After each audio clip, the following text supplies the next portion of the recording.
Assalamualaikum warahmatullahi wabarakatuh. Bismillahirrahmanirrahim. Alhamdulillahirabbil alamin.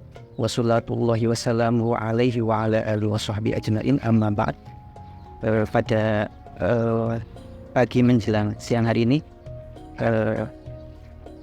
saya meminta waktunya untuk teman-teman semua.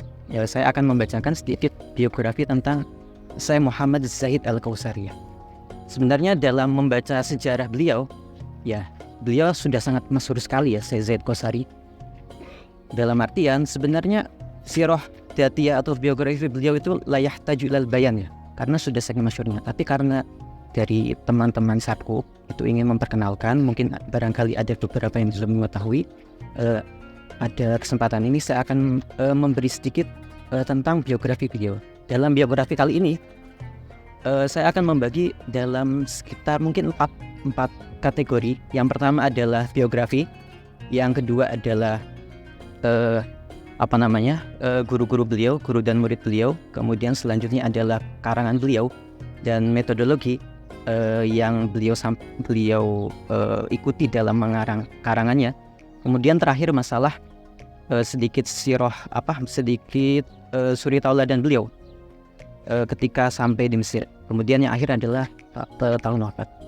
Pertama terkait biografi, beliau mempunyai nama lengkap Muhammad Zaid bin Husain bin Ali Al-Kausari. Ya, beliau berasal dari Turki. Sedangkan untuk lahirnya sendiri, beliau dilahirkan menurut pakar sejarah atau mu'arikh, beliau dilahirkan pada tanggal 27 Syawal atau 28 Syawal tahun 1296 Hijriah atau bertepatan dengan 14 Oktober 1878. Jadi belum terlalu jauh dengan masa kita ini. Beliau lahirnya itu di sebuah daerah bernama Desa Haji Hasan, atau yang sekarang itu berdekatan dengan Desa Düzce. Kalau di kitab itu Düzce, tapi ketika saya searching dalam bahasa Turkinya itu pelafalannya Düzce ya. Kalau di dalam kitab Düzce, tapi pelafalannya sekarang Düzce. Itu dekat dengan sekitar jaraknya 3 mil dengan Astana.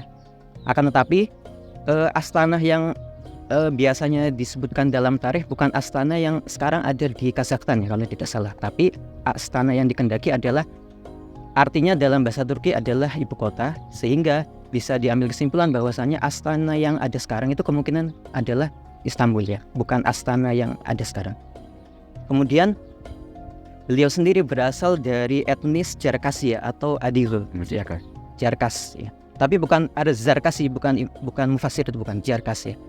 Beliau merupakan etnis dari Kukas ya, atau Kaukas Barat, yang merupakan salah satu etnis yang berada di kawasan Sirkasia. Dalam artian beliau itu secara etnis walaupun Turki tapi masih mempunyai genealogi nasab atau suku dengan bangsa Arya ya. Jadi beliau Arya juga ya, seperti orang Jerman ya. Kemudian dalam penisbatan Al-Kausari itu menurut mu'arikh atau pakar sejarah itu terjadi khilaf. Ada dua pendapat yang mengatakan beliau nisbatnya Al-Kausari ya.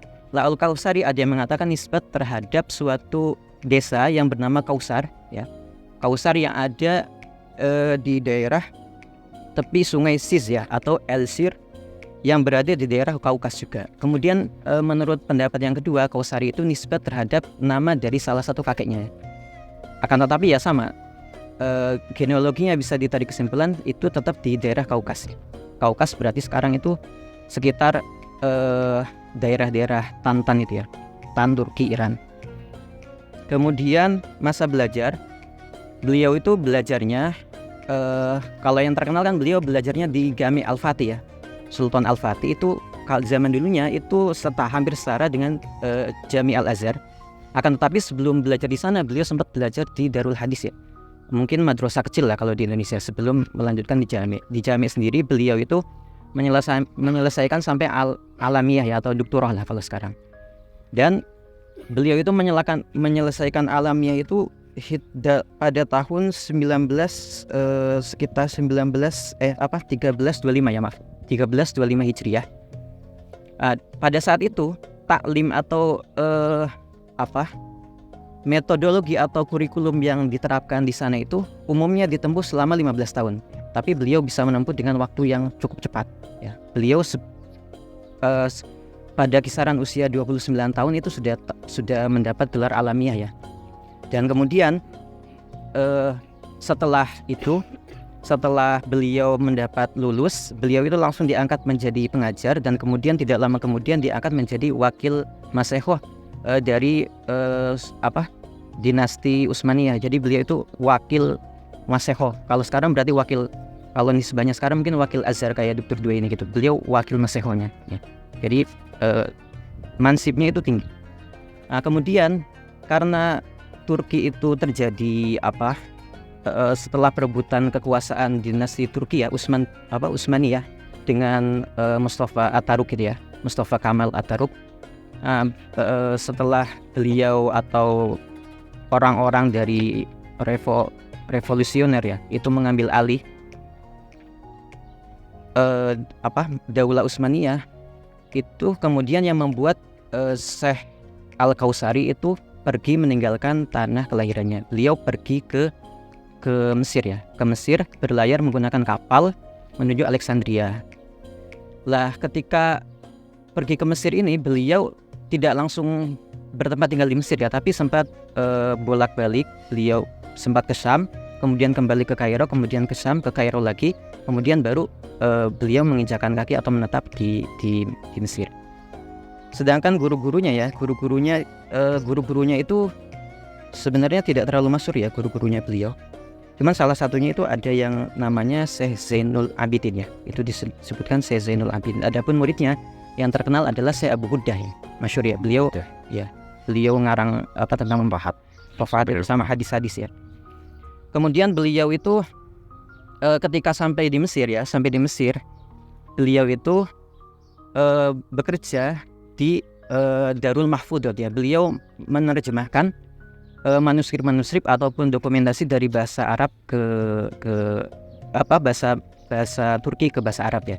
Karena beliau fasih dalam bahasa Arab, Turki, kemudian Persia, Jarkasi dan lain sebagainya.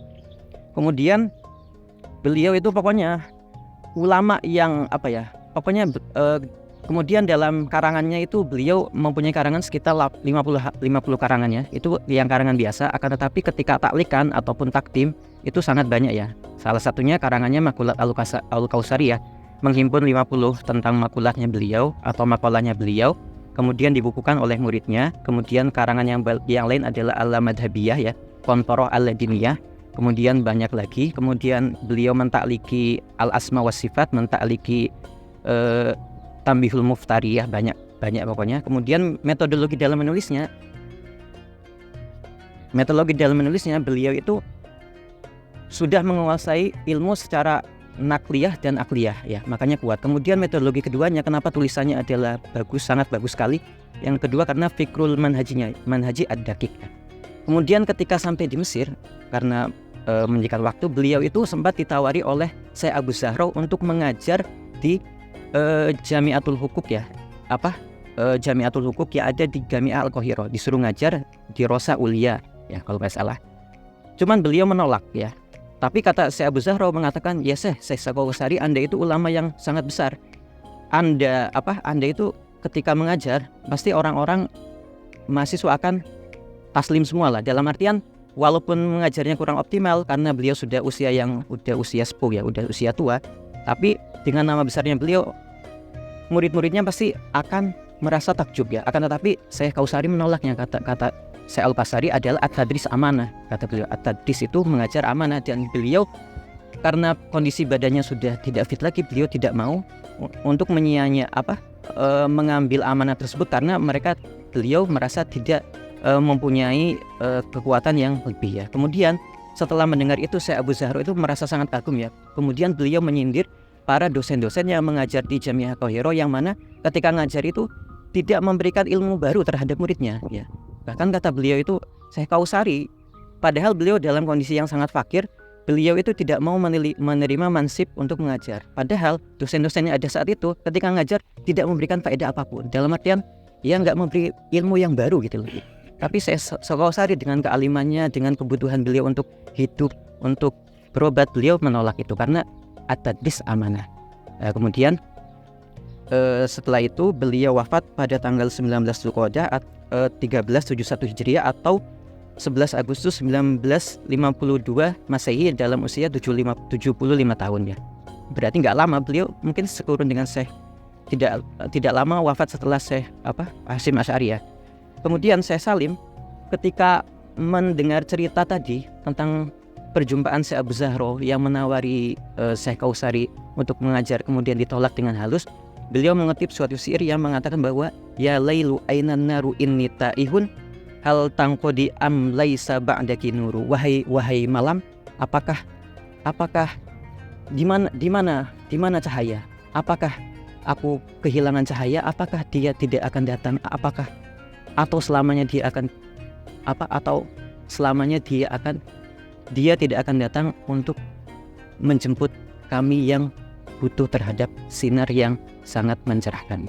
Mungkin kurang lebih itu dari saya. Mohon maaf apabila ada itolah yang mungkin tidak berkenan. Kurang lebihnya mohon maaf. Assalamualaikum warahmatullahi wabarakatuh.